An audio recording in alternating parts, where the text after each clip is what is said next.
رسول اللہ صلی اللہ علیہ وسلم نے فرمایا پیسہ کمانے سے منع نہیں, پیسے کو مسلط کرنے سے منع کیا. ہدف یہ نہ بناؤ.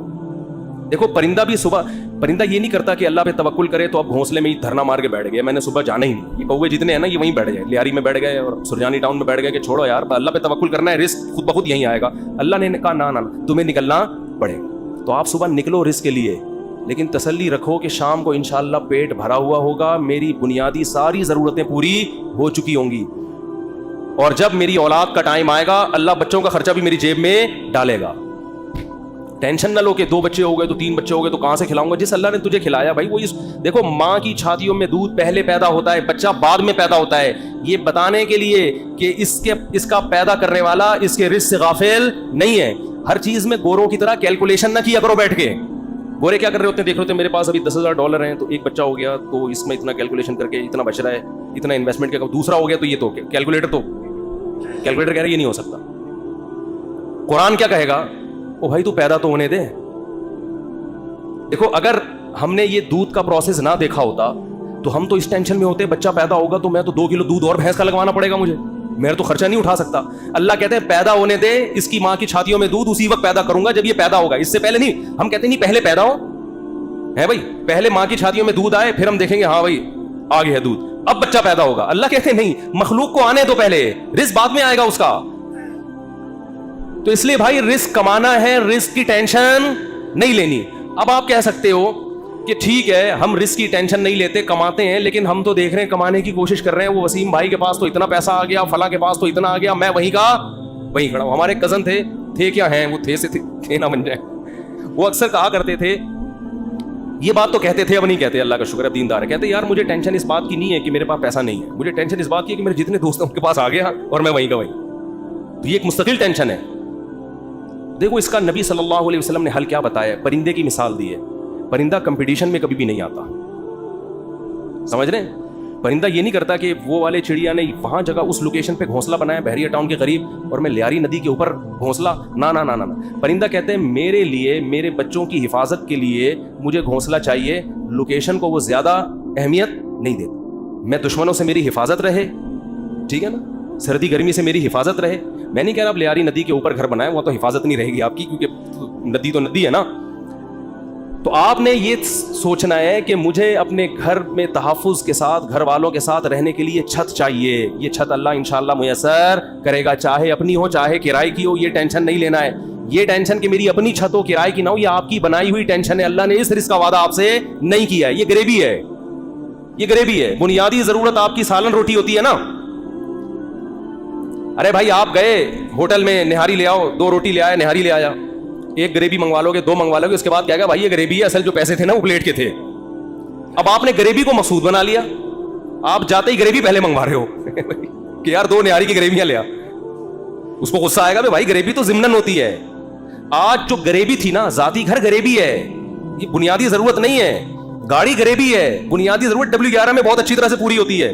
ہم نے تو بھائی 20 سال W11 میں سفر کیا ہے اور اللہ کی قسم اب ترستے ہیں کہ W11 میں بیٹھے ہیں, لیکن اب شہرت اتنی ہو گئی کہ وہ بیٹھ نہیں سکتے. اب وہ W11 والا بھی اٹھ کے آ جائے گا کہ میں نہیں چلا رہا, میں گپ شپ کر رہا ہوں آپ سے.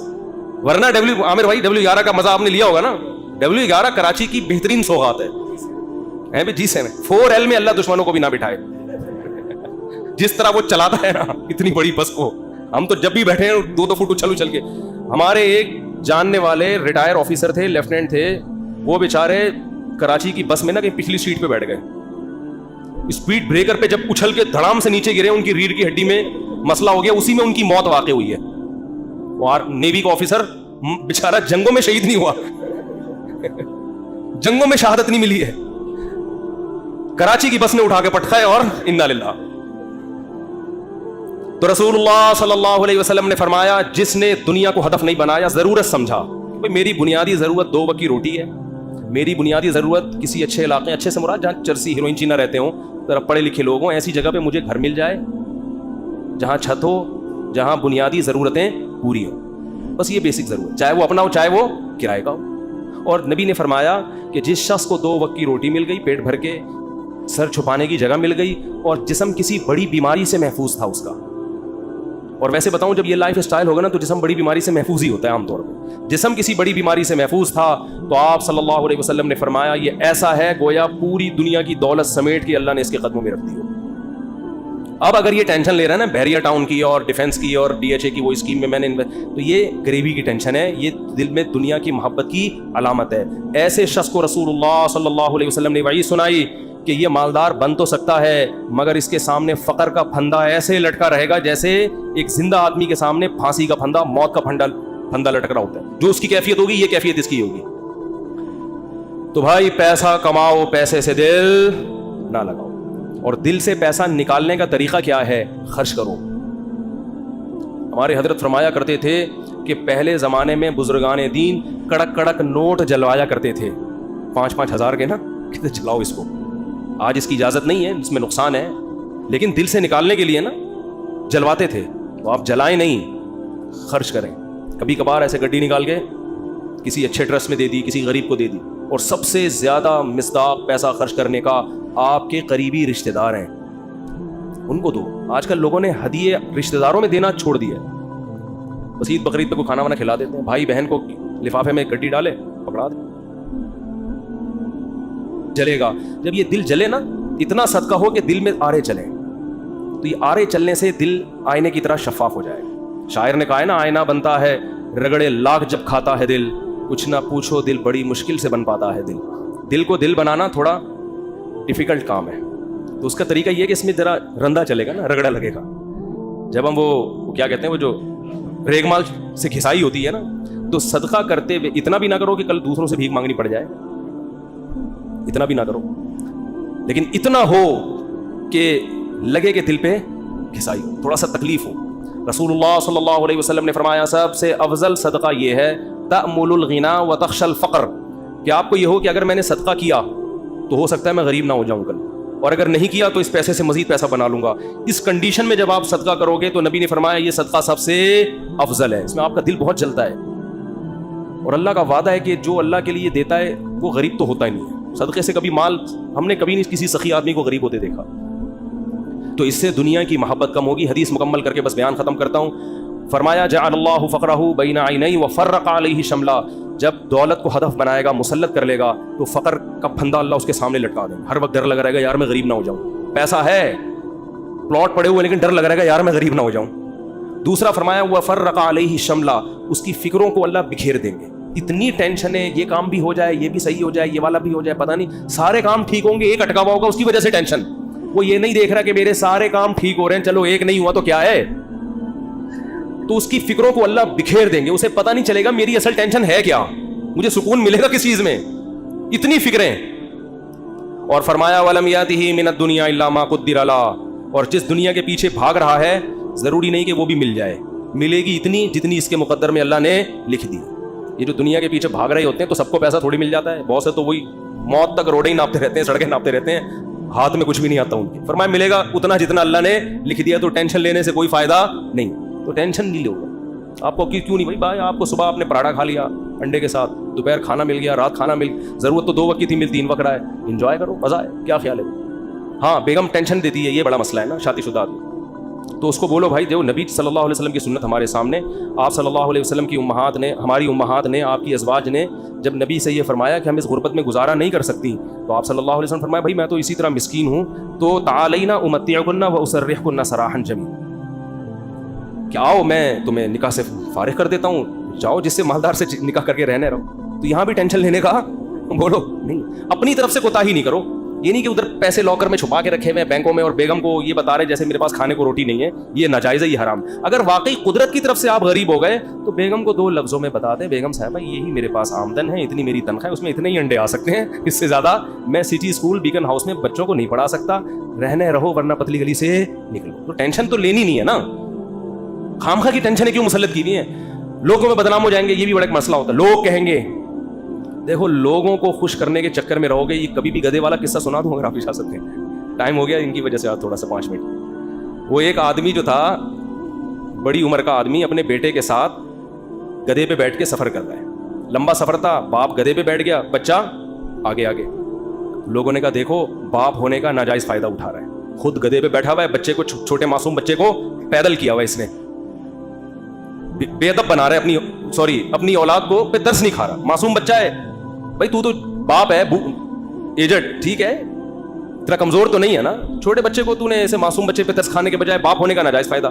جب لوگوں نے تانے دیے, اس نے کہا چلو میں نیچے آ جاتا ہوں, بچے کو اوپر بٹھا دیتا ہوں. بچے کو جب اوپر بٹھایا تو لوگوں نے کہا ابھی سے بے ادب بنا رہا ہے بچے کو, تمیز نہیں سکھا رہا. بچے کو باپ بنایا ہوا ہے, خود کیا بنا ہوا ہے, بیٹا بنا ہوا ہے. تو یہ بچہ بڑا ہو کر اس کا گریبان پکڑے گا. تو اس نے کیا کیا, اس نے کہا چلو یار دونوں ہی بیٹھ جاتے ہیں. دونوں بیٹھ گئے. لوگوں نے کہا گدھا ایک ہے, بندے دو بیٹھے ہوئے ہیں. گدھا ایک ہے, بندے دو بیٹھے ہوئے ہیں. ترس نہیں آ رہا جانور کے, گدھے کے گدھا ہونے کا ناجائز فائدہ اٹھا رہے ہیں. وہ تو گدھا ہے, تم تو انسان ہو نا. یہی تانے ہوتے ہیں لوگوں کے. اس نے کہا چلو دونوں نیچے اتر جاتے ہیں, اب گدھا خالی ہے. لوگوں نے کہا گدھا وہ ہے, حرکتیں ان کی گدھوں جیسی ہیں. بنایا اللہ نے ان کو گدھا, کام ان کے گدھوں جیسے. جب تمہارے پاس سواری موجود ہے تو بے وقوفو پیدل کیوں جا رہے ہو؟ گدھا وہ ہے, کام دیکھو ان کے گدھوں جیسے ہیں. اس نے آگے اٹھا کے دریا میں گدھے کو پھینکا, بولا ایسی چیز. تو بے وقوف تھے. لوگوں کو کہنے دیتے بھائی آپ کو جو سمجھ میں آ رہا ہے آپ اس پر عمل کرو. لوگ جب خود کسی گدھے کے ساتھ سفر کریں گے نا, بھگتیں گے, خود فیصلہ کریں گے ہم نے کیا کرنا ہے. اس لیے لوگوں کی ٹینشن مت لیا کرو. یہ اس کا کوئی خدا کی, لوگ برائی پہ خوش ہوتے ہیں, لوگ برے کاموں پہ خوش ہوتے ہیں, اچھے کاموں پہ لوگ خوش نہیں ہوتے. آپ نے جو کھوپڑی میں آ رہا ہے وہ کرو. جو چیز آپ کی استطاعت میں نہیں ہے اس پہ ٹینشن کس بات کی لے بھائی آدمی. دیکھو جیل میں کوئی قیدی ہو اور رہائی کا انتظام ختم ہو جائے تو ہم کیا کہیں گے اس کے, بھائی تو صبر کر, بس یہی زندگی گزار, ہنسی خوشی اسی میں خوش رہنے کی کوشش. ایک صاحب نے مجھے بتایا کہ ان کو 4 مہینے کی جیل ہو گئی, اور وہ جیل بھی غلط کیس میں اندر. باہر نکلے تو بڑے فٹ فاٹ. میں نے کہا, میں ان سے ملا تو میں نے کہا جیل میں جا کے تو لوگوں کی حالت ایسی ہوتی ہے, اور غلط کیس, مجرم بھی نہیں تھے. کہتے ہیں میں جب جیل میں گیا تو مجھے نہیں پتا تھا کب نکلنا ہے میں نے یہاں سے. تو کہہ رہے میں نے کہا اب اسی کو انجوائے کرو, کانفیڈنس دیکھیں. اب کیا کرو جب ایک چیز اپنے اختیار میں ہی نہیں ہے. تو کہہ رہے میں وہاں ڈپس لگاتا تھا تاکہ تھکاوٹ ہو اور نیند آئے مجھے.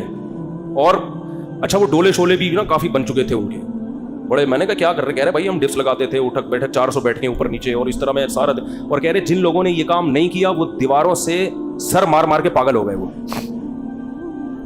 تو جو چیز اپنے اختیار میں نہیں ہوتی اس کی انسان ٹینشن نہیں لیتا. بھائی اختیار, غربت آپ کمانے کی کوشش کر لی پھر بھی نہیں آ رہے ہیں تو پھر بھی کوئی سسرال والے, اور سسر اگر تنگ کرے نا, سسر بولیں گے ہمارے بچے کو سٹی اسکول میں کیوں ایڈمیشن نہیں دلا, ہماری بھی تو اولاد ہے نا. ایک صاحب نے مجھے کہا کہ بھائی میرے پاس پیسے ہی نہیں بچتے, انڈے کے پیسے نہیں ہے میرے پاس, میں بچے کو بیکن ہاؤس میں سٹی اسکول میں کیسے پڑھاؤں.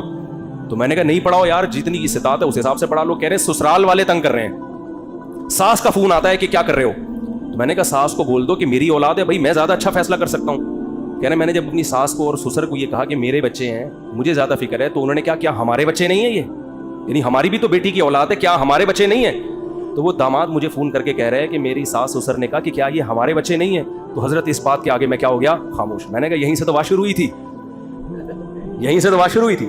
ان سے کہتے یقیناً آپ کے بچے ہیں, لہذا آدھی فیس آپ اور آدھی ہم دیں گے. زبردست کام ہو گیا, ہٹو بچے ہو گئے. میں نے کہا انہوں نے تو خود جواب دے دیا, فری پھوکٹ کے بچے تو سارے محلے کے اپنے بچے بنا لو.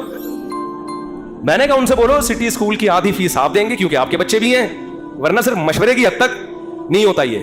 تو میں نے کہا بھائی ٹینشن نہیں لی, جتنی تیرے اندر گنجائش ہے ٹھیک ہے, نہیں ہے تو نہیں ہے. تو اللہ سے دعا ہے وقت پورا ہو گیا. اب ٹاپک پھر اگلے ہفتے انشاءاللہ مکمل کریں گے. اللہ تعالی ہم سب کو سمجھنے کی, عمل کی توفیق عطا فرمائے. وما علیکم.